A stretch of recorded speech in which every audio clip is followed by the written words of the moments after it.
और नाज़रीन, हम वापस आ चुके हैं और A+ मॉर्निंग है और आज का दिन बहुत स्पेशल है क्योंकि आज का दिन हमने डेडिकेट किया है मैडम नूर जहां को और उनसे रिलेटेड बहुत से लोगों को हमने इनवाइट किया है। तो और यहाँ पे कुछ गेस्ट हमारे पास आकर बैठ भी चुके हैं और अनुषा मेरे ख्याल से इंट्रोडक्शन कराएंगे उनका। बिल्कुल बिल्कुल। सबसे पहले तो हमारे साथ बहुत बहुत बड़े पोएट हैं।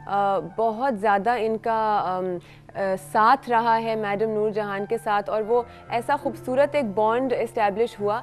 इतना ज़्यादा काम करने के बाद एक पर्सनल बॉन्ड भी बन जाता है। बहुत बहुत मशहूर गाने इन्होंने, मतलब इनका जो कहते हैं कंट्रीब्यूशन, इनके सर वो जाती है बात के हिट गाने, हिट लिरिक्स। और फिर बात ये बनती है कि अगर लिरिक्स हिट हो, कंपोजिशन हिट हो, तो फिर सिंगर भी भरपूर उसको अदा के साथ परफॉर्म कर सकता है। और जब सागर साहब जैसे बड़ी हस्ती हो जो कि नूर जहान जैसी हस्ती के साथ मिल जाए तो फिर तो बात ही क्या है। अस्सलाम वालेकुम सर, क्या हाल चाल है जी? Good morning. और फिर हमारे साथ हैं जी रफ़ाकत साहब, जिनका इंट्रो बनता नहीं है क्योंकि माशाल्लाह अल्लाह ने इनको जो आवाज़ दी है वो हम सब जानते हैं। और आई एम श्योर कि आज जो कॉलर्स कॉल करेंगे वो इन दोनों के भरपूर फैंस होंगे। और फरमाइशें अब रफ़ाकत साहब के साथ क्या क्या आती हैं कॉलर्स के, आप ना उनसे, क्योंकि कॉलर्स इतना प्यार दिखाते हैं माशाल्लाह कि वो फिर लंबी फरमाइशों में लग जाते हैं। इस ज़रा आज कंट्रोल में रहना है। और बहुत माशाल्लाह खूबसूरत गला, खूबसूरत कॉम्पोजिशंस, खूबसूरत गीत और हर चीज़ खूबसूरत। अस्सलाम वालेकुम। वालेकुम। क्या हाल है जी? मैं खैरियत से। अच्छा, कहा जा रहा है कि मैडम का एक वीडियो सॉन्ग सुनना है तो सुन लेते हैं, ठीक है? वो सुनना है और फिर वापस आ जाएं, देखते हैं।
Welcome back after that beautiful song. माशाल्लाह इतना अच्छा लग रहा है। आज इतने स्पेशल दो गेस्ट्स मौजूद हैं जो कि ऑन देयर ओन एक हस्ती वाले मायना रखते हैं। स्पेशली मैं कहूँगी कि नूर जहान का जहाँ जिक्र हो, ट्रिब्यूट की बात हो, तो सागर साहब जो हैं उनका यहाँ आना हमारे लिए बहुत बहुत स्पेशल और फ़ख्र का मकाम है इस वक्त।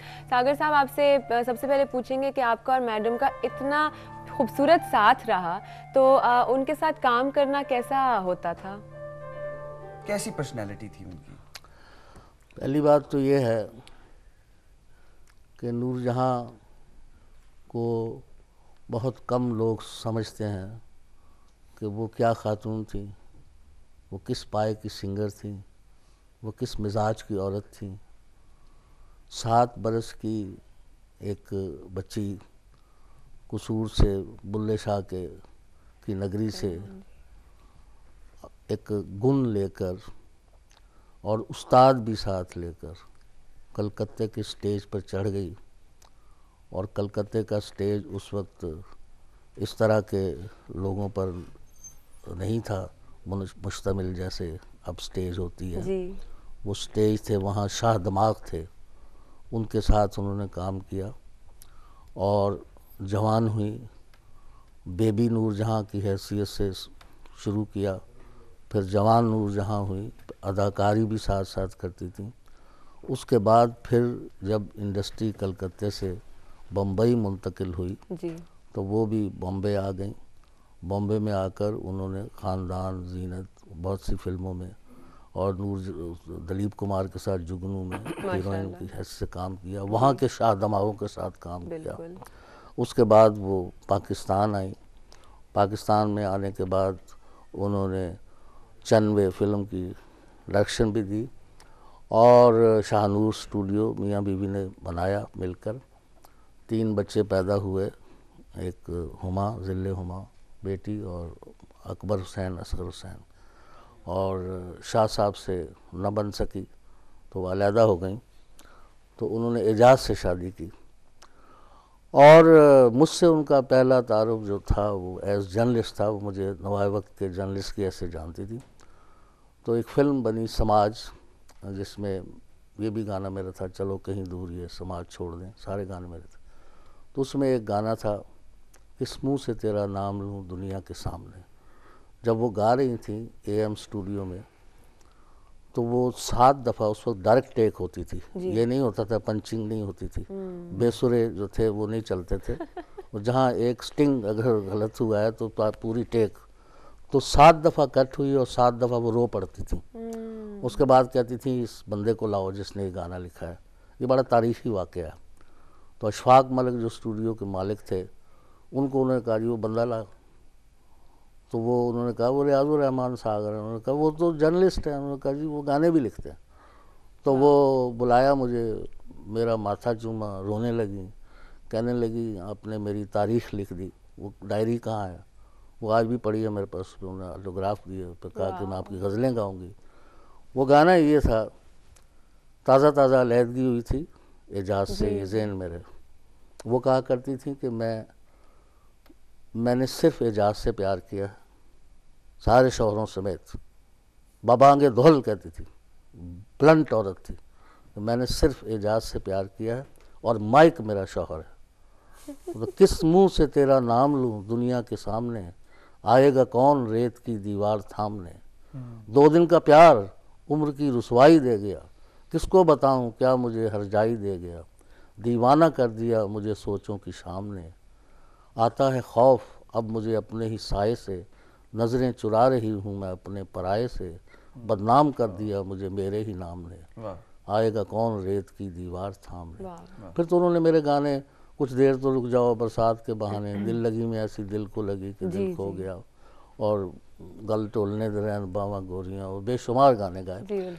लेकिन हकीकत ये है कि मलका तरन्नुम नूरजहां को ये अच्छी तरह से मालूम था कि ख्वाजा खुर्शीद अनवर की रिहर्सल कैसे करनी है, ए हमीद की रिहर्सल कैसे करनी है। ये मैं म्यूज़िक डायरेक्टरों के नाम ले रहा हूँ। मास्टर नायब हुसैन की कैसे करनी है, M अशरफ की कैसे करनी है, रफ़ीक अली की कैसे करनी है, मास्टर अब्दुल्ला की कैसे करनी है। और वो एक ऐसी औरत थी, चूँकि बड़े बड़े शाह दमागों के साथ, हालांकि उनकी बुनियादी तालीम एज कंसिडरिंग डिग्रीज़ वाइज ऐसी नहीं थी, लेकिन वो इतनी बाशऊर और बाखबर हो चुकी थी, उन्हें पता था वज़ीर से कैसे बात करनी है, अमीर से कैसे बात करनी है, फ़कीर से कैसे बात करनी है। अभी आप एक मिनट मुझे ख़त्म करने दें। फ़कीर से कैसे बात करनी है, और साजिंदे से कैसे बात करनी है, और कौन से जर्नलिस्ट से किस तरह बात करनी है। ये शऊर आज की बड़ी से बड़ी हीरोइन में नहीं है, और बड़ी से बड़ी सियासी खातून में भी नहीं है। जी बिल्कुल सर। अभी आप बात कर रहे थे कि उन्होंने इतने बड़े बड़े शाह दिमाग लोगों के साथ काम किया, मगर मैडम माशाल्लाह इतनी तरक्की करने के बावजूद, और जिस तरह आप कह रहे हैं कि वो ढल जाती थी जिसके साथ जिस तरह से काम कर रही थी, जिसके साथ वो जिस तरह से रवैया रख रही थी, तो क्या कभी किसी को यूँ महसूस हुआ कि वो भी शाह दिमाग बन गई हैं? वो शाह दिमाग थी तब उनको ये एहसास था ना कि किस जर्नलिस्ट से किस तरह बात करनी है, किसको कहना है वे गल सुन, और किसे कहना है सर इधर आए। बिल्कुल she knew it, you know. और हर बंदे की वो कदर व कीमत जानती थी, और वो बैक वक्त बहुत संगीन। मैं उनसे उनके बारे में कहा करता था कि नूरजहां बड़ी ज़हीन, बड़ी रंगीन, बड़ी हसीन और बड़ी संगीन औरत है। तो कुछ लोग जो मुझसे जेलस थे उन्होंने जाकर कहा जी और देखो जी ਤੁਹਾਡੇ बारे की कहते रहे। तो उन्होंने कहा मुझे भाईजान कहती थी। तो कहते भाईजान वो हमें भी बताएं क्या मैनू भी तो दसो तुसी की मेरे बारे च कहते हो। मैं कहा जी मैं कहना कि नूरजहां बड़ी रंगीन, बड़ी हसीन, बड़ी ज़हीन और बड़ी संगीन औरत है। तो कहनी वे ਇਹਦੇ ਚ ਕੀ ਹੈ? ये तो तारीफ है। संगीन की है। कहती संगीन तो फिर होना पैंदा जदों कोई मेरे पैसे नहीं देगा तो मैं संगीन हो जाऊँ। तो वो ऐसी मजेदार बातें बहुत करती थी वो। साकिर साहब एक बात मैं और पूछना चाहूंगा, आप क्योंकि सहाफत से भी आपका ताल्लुक है और आपने कहा कि आज आपने आपका जो आर्टिकल है नवाए वक्त में वो आपने मैडम के ऊपर लिखा है, तो वो किस तरह से क्या लिखा है उसके अंदर? देखिए जी बात ये है कि आज नवाए वक्त में मेरा जो कॉलम होता है अर्ज़ किया है वो मैडम पर ही है। वो ये है कि रागों की राजदार वो मलका सुरों की थी, रागों की राजदार वो मलका सुरों की थी, बेमिसल गायका थी वो बर्रे सगीर की। नूरे जहाँ तो उर्फ था अल्लाह वसाई नाम, शोबे में मौसीकी के था उसका अलग मकाम। नगरी में बुल्ले शाह की पैदा हुई थी वो, कमसिन थी जब कसूर से कलकत्ता गई वो। थिएटर में बेबी नूरजहां 7 साल की, किरदार अदा करती थी, गाती कमाल थी। बीवी बनी जवानी में शौकत हुसैन की, शोहरत पजीर फिल्मों से होती चली गई। थी खानदान जीनतो जुगनू सी फिल्में खूब, ऐसी हुई तुलू न हो पाई फिर गुरूब। नूरे जहान एक थी जहांगीर की मलिका, ये दूसरी तरन्नुम व तस्वीर की मलिका। तकसीम हिंद जब हुई लाहौर आ गई और आके अपने फ़न की बुलंदी पे छा गई। ज़िले हुमायूं अकबर व असगर थे नूरे ऐन, शौकत हुसैन रिजवी से शायद मिला न चैन। नींद इंतज़ार कोयलो चनबे सी फिल्में की, सच ये है गुलूकारा अदाकारा खूब थी। जंगी तराने गाए जो 65 की जंग में, पुरअज़्म हम हैं आज भी उनकी तरंग में। एजाज अदाकार से शादी की दूसरी, उसमें से 3 बेटियां हर एक ब्याह दी। आखिर को दिल का आर्जा दुनिया से ले गया, शायद न भर सकेगा तरन्नुम का ये खला। नूरे जहान बख्शे तुझे रब्बे दो जहान, शोबे में मौसीकी के तेरा काम था महान। वाह जी वाह, बहुत खूबसूरत तरीके से बहुत खूबसूरत तरीके से इन्होंने एक नटशेल में पूरी बात बयान कर दी और इतना अच्छा लगा है। मगर एक ब्रेक पे जाना पड़ रहा है। ब्रेक से वापस आएंगे तो रफाकत साहब से बहुत सारी बातें करेंगे और पूछेंगे कि मैडम की मौसीकी ने आपको किस तरह से इन्फ्लुएंस किया। ठीक है जी, सो टेक अ ब्रेक। इफ्लास मॉर्निंग।